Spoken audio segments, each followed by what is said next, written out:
ప్రజాస్వామ్యానికి అద్దం పట్టే విశ్లేషణలతో నిజాలను నిర్భయంగా చెప్పే వేదిక ఇది మన public lens, voice of truth and democracy. నమస్కారం, నేను మీ చల్లూరి మధు, అడ్వకేట్. ఈరోజు మనం చర్చించబోయేటువంటి అంశం అత్యంత ముఖ్యమైనది. తెలంగాణ రాజకీయాల్లోనే కాదు, ప్రజాస్వామ్య వ్యవస్థలో కూడా అత్యంత కీలకమైనటువంటి అంశం. అవే స్థానిక ఎలక్షన్లు. కానీ ఈ వీడియో ప్రారంభంలోనే ఒక అపోహను తొలగించాలని చూస్తూ ఉన్నాను. ఏమిటంటే, సోషల్ మీడియాలలో చాలామంది తెలంగాణలో స్థానిక ఎలక్షన్లు ఇంకా జరగలేదని చెప్తా ఉన్నారు. ఇది పూర్తిగా నిజం కాదు. తెలంగాణలో గ్రామ పంచాయతీ ఎన్నికలు ఇప్పటికే పూర్తయ్యాయి. చిన్న మున్సిపాలిటీ ఎన్నికలు కూడా దాదాపుగా పూర్తయ్యాయి. ప్రజలు తమ స్థానిక ప్రజాప్రతినిధులను ఎన్నుకున్నారు. కొత్త ఏదైతే పాలక వర్గాలు బాధ్యతలు కూడా చేపట్టాయి. అయితే ఈరోజు ప్రజల ముందున్నటువంటి మరో ముఖ్యమైనటువంటి ప్రశ్న, తదుపరి స్థానిక ఎన్నికలు ఎప్పుడు? ముఖ్యంగా గ్రామీణ ప్రాంతాలలో ఎంపీటీసీ, జడ్పీటీసీ ఎన్నికలు, అదేవిధంగా పట్టణ ప్రాంతాలలో ప్రత్యేకించి జిహెచ్ఎంసి, కొత్తగా ప్రతిపాదించబడుతున్నటువంటి సైబరాబాద్ మున్సిపాలిటీ కార్పొరేషన్, అదేవిధంగా మల్కాజిగిరి మున్సిపాలిటీ కార్పొరేషన్, ఇతర పట్టణ స్థానిక సంస్థల ఎన్నికలు 1, 2 ఏదో కొన్ని జరగకుండా ఉన్నటువంటి మున్సిపాలిటీలకు సంబంధించి ఇదే ఇప్పుడు ప్రధానమైనటువంటి చర్చ. ఇక్కడ ఒక పెద్ద మార్పు జరుగుతూ ఉంది. తెలంగాణ ప్రభుత్వం 70 సంవత్సరాలకు పైగా అమలులో ఉన్నటువంటి జిహెచ్ఎంసి చట్టానికి బదులుగా క్యూర్ బిల్లు 2026 అనేటువంటి ఒక కొత్త చట్టాన్ని ప్రతిపాదించింది. దీన్ని మనం అర్థం చేసుకోవాలి. దీని ఉద్దేశం హైదరాబాద్ మహానగర ప్రాంతానికి మరింత సమగ్ర పట్టణ పాలన వ్యవస్థను తీసుకురావడం. ఇందులో జిహెచ్ఎంసి, సైబరాబాద్, అదేవిధంగా మల్కాజిగిరి, ఈ 3 కార్పొరేషన్లను ఒక సమన్వయ చట్రంలో పనిచేసే విధంగా ప్రభుత్వం ప్రతిపాదించబోతుంది.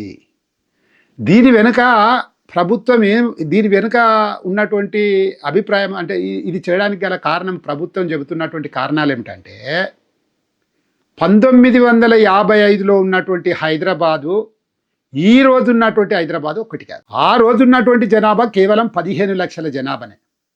ఇప్పుడు 1 కోటి మందికి పైబడి ఉన్నారు. రోడ్లు, metro, IT corridor, ring road, విమానాశ్రయం అన్నీ కూడా విస్తరించి నగర పరిమితులు చాలా పెద్దగా అయిపోయి. ఈ మార్పుల కారణంగా పాత చట్టం సరిపోదని ప్రభుత్వం భావిస్తుంది, చెబుతుంది కూడా. నిజంగా కూడా 55 సంవత్సరాల క్రితం ఉన్నటువంటి చట్టము అప్పుడు 15 లక్షలు ఉంటే ఇప్పుడు 1 కోటి మందికి పైబడి ఉన్నారు. కాబట్టి డిఫరెంట్ అవసరాన్ని బట్టి ప్రభుత్వం తదనుగుణంగా చట్టాలను సవరించటం లేదా కొత్త చట్టాలను చేసుకోవటం అనేది సర్వసాధారణంగా జరుగుతుంది. అయితే ప్రజల్లో మరో ప్రశ్న కూడా వినిపిస్తూ ఉంది, మరి ఎన్నికలు ఎందుకు ఆలస్యం అవుతా ఉన్నాయని. దీనికి ఒక్క కారణం చెప్పడం సరైంది కాదు. మొదట కొత్త కార్పొరేషన్లు ఏర్పాటు, వార్డుల పునర్వ్యవస్థీకరణ, పరిపాలనలో ఉండబడినటువంటి ఏదైతే ఉన్నదో ఆ ప్రజల యొక్క అది కూడా చేయాలి. ఇవన్నీ కూడా సమయం తీసుకునేటువంటి ప్రక్రియలు. వార్డు సరిహద్దులు మారితే ఓటర్ల జాబితాలు కూడా మారాలి. కొత్త వార్డులకు రిజర్వేషన్లు నిర్ణయించాలి. ఆ తర్వాతే ఎన్నికల షెడ్యూల్ ప్రకటించే అవకాశం ఉంటుంది. ఇప్పుడు ఇంకో ముఖ్యమైనటువంటి అంశం ఏంటంటే, special intensive revision, SIR, special intensive revision కూడా నడుస్తూ ఉంది. ఇది ప్రస్తుతం తెలంగాణలో కొనసాగుతున్నటువంటి ఓటరు జాబితాల సమగ్ర సవరణ. దీని ఉద్దేశం ఏంటంటే, అర్హులైన ప్రతి ఓటరుని జాబితాలో చేర్చటం నంబర్ 1, మరణించిన వారి పేర్లు తొలగించడం నంబర్ 2, డూప్లికేట్ నమోదులను సవరించటం, చిరునామా మారిన వారి వివరాలన్నిటిని కూడా మళ్ళీ నవీకరించటం. అంటే ఎన్నికలు జరిగేటప్పటి వరకు ఖచ్చితమైనటువంటి ఓటరు జాబితా ఉండాలన్నదే ప్రధాన లక్ష్యం. సరే, మీద చాలా అభిప్రాయాలు ఉన్నాయి. దుర్వినియోగం జరిగింది ఇతరత్ర రాష్ట్రాలు అనేది కూడా ఉన్నది. ఇప్పుడు అన్ని పార్టీలు కూడా మీద సమగ్రంగా వాళ్ళు ఆలోచన చేస్తూ ఉన్నారు. BLOలకు వాళ్ళ పార్టీల నుంచి BLAఓలను కూడా నియమించుకున్నారు. ఇక్కడ ఒక విషయం స్పష్టంగా అర్థం చేసుకోవాలి. జరగబోతుంది కాబట్టి ఎన్నికలు నిర్వహించటం చట్ట విరుద్ధం కాదు.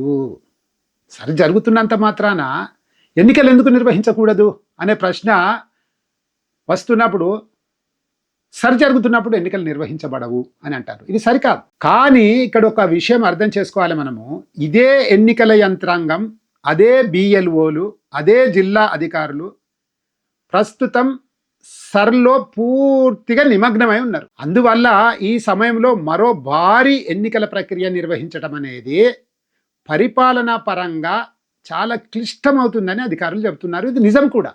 ఎట్లా వీళ్ళే ఈ పని ఆ పని చేయటం అనేది చాలా హైలీ ఇంపాసిబుల్. ఇది కరెక్టే కదా. ఇప్పుడు గ్రామీణ స్థానిక పాలన గురించి కూడా ఒక ఆసక్తికరమైనటువంటి చర్చ జరుగుతుంది. ఏంటది? ప్రస్తుతం తెలంగాణలో అమలులో ఉన్నటువంటి పంచాయతీరాజ్ వ్యవస్థ, అంటే 73 రాజ్యాంగ సవరణ ద్వారా తీసుకొచ్చినటువంటి పంచాయతీరాజ్ వ్యవస్థ గ్రామ పంచాయతీ, మండల పరిషత్, జిల్లా పరిషత్ అనేటువంటి 3 అంచెల నిర్మాణంలో ఆధారపడి ఉంటుంది. ప్రజలు నేరుగా సర్పంచ్ని ఎన్నుకుంటారు, ఎంపీటీసీ సభ్యులను ఎన్నుకుంటారు, జడ్పీటీసీ సభ్యులను ఎన్నుకుంటారు. ఇది ఈ ప్రక్రియలో భాగం. తర్వాత ఎంపీటీసీ సభ్యులు కలిసి ఎంపీపీని ఎన్నుకుంటారు, జడ్పీటీసీ సభ్యులు కలిసి జిల్లా పరిషత్ చైర్మన్ ఎన్నుకుంటారు.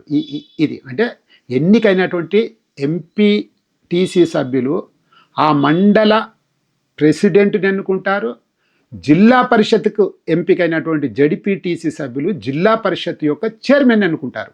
అయితే ఇప్పుడు ప్రభుత్వము ఈ వ్యవస్థలో కొన్ని మార్పులను పరిశీలిస్తున్నట్టు మనకు అనేకమైనటువంటి వార్తలు వినబడతా ఉన్నాయి. ముఖ్యమంత్రి గారు కూడా ఒక ఆలోచన చేస్తున్నారని అత్యంత సన్నిహితంగా ముఖ్యమంత్రికి ఉండేవాళ్ళు బయట చెబుతూ ఉన్నారు కూడా. కొన్ని నివేదికల ప్రకారం ఎంపీటీసీ, జడ్పీటీసీ వ్యవస్థను సరళీకరించాలా అనేటువంటి ఆలోచన. సరళీకరించబడితే లాభమా, ప్రజలకు ఇది ఏమైనా నష్టమా అని కూడా చూస్తూ ఉన్నారు. గ్రామీణ స్థానిక పరిపాలనను మరింత సమర్థవంతంగా మార్చాలా, ఆ మార్పు ఏ విధంగా ఉండాలి అనే అంశాలపై కూడా చర్చ జరుగుతోంది. కానీ ఇక్కడ ఒక విషయం చాలా స్పష్టంగా చెప్పాలి. అది ఇప్పటి వరకు అధికారికంగా ఆమోదం పొందినటువంటి చట్టం కాదు. ఇది పరిపాలనలో ఉన్నటువంటి ప్రతిపాదన మాత్రమే, వార్తల్లో వస్తున్నటువంటి మాట మాత్రమే.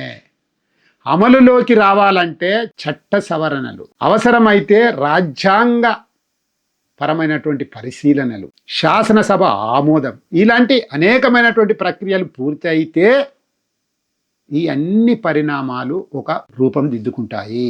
మరి ఈ అన్ని పరిణామాలు కూడా ఒక పెద్ద ప్రశ్నను లేవనెత్తుతున్నాయి. తెలంగాణలో స్థానిక పరిపాలనలో కేవలం ఎన్నికలు ఆలస్యం అవుతున్నాయా, లేక మొత్తం స్థానిక పరిపాలనా వ్యవస్థలోనే ఒక పెద్ద సంస్కరణ ప్రారంభమవుతుందా అనేది చాలా ఇంపార్టెంట్. ఇది ఈ ప్రశ్నకు సమాధానం ప్రజాస్వామ్యంపై దీని ప్రభావం, ప్రజలు ఏమనుకుంటున్నారు, ప్రభుత్వానికి ఉన్న సవాళ్ళేమిటి, ఈ అన్ని అంశాలతోటి చాలా ప్రస్ఫుటంగా మరో వీడియోలో పార్ట్ 2గా విశ్లేషించుకుందాం. ఎందుకంటే వీడియో పెద్దగా అయినప్పుడు చూడటం కష్టమవుతుంది. కాబట్టి మన ఛానల్ని మీకు ఇష్టమైతే లైక్ చేయండి, షేర్ చేయండి, పబ్లిక్ లెన్స్ ఛానల్ని డెఫినెట్లీ సబ్స్క్రైబ్ చేసుకోండి. Thank you. ప్రజాస్వామ్యానికి అద్దం పట్టే విశ్లేషణలతో నిజాలను నిర్భయంగా చెప్పే వేదిక ఇది మన public lens, voice of truth and democracy.